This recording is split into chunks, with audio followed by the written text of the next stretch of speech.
All right, Stacia, thank you. The next step in reopening Texas officially begins today. Restaurants and many businesses can now welcome more customers back as the state eases back on coronavirus restrictions.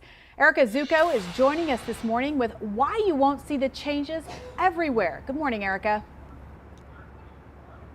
Good morning, Vanessa. Well, restaurants spent the weekend getting ready for this. So did retail stores and some other types of businesses, while a lot of bars spent the time wondering when they're going to get certain timelines for reopening. And some of them really concerned about whether any help is coming. Some of them taking matters into their own hands by making changes as well. Now, as for what is changing as of today, restaurants, retail stores are going to be able to go to 75% of capacity. Same goes for office spaces as well as manufacturing facilities and gyms. All of those can go to 75%. Now, effective immediately, elective procedures are now allowed at hospitals.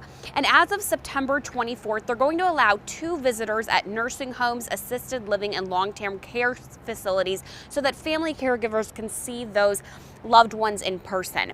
Now, all of this, these new reopenings and lifting of restrictions, does not include bars, some of whom have started requiring food purchases so they can open as restaurants. Others have been closed for months now.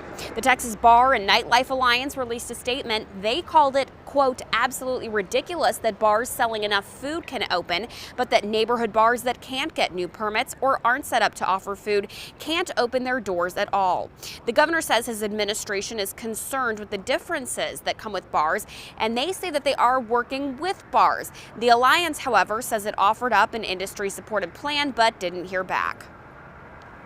We were open the short time that they allowed us to open. We followed all the guidelines. By the end of December, we're probably going to go under. And right there, you just heard from a San Antonio bar owner who says that they've been facing some really tough times. They ended up holding a fundraiser and a raffle this weekend where some of their loyal customers came together to help them make it to the other end of this. Still others watching. Again, today, restaurants, retail stores up to 75% capacity. We're live in downtown San Antonio. Erica Zuko, KENS 5 Eyewitness News.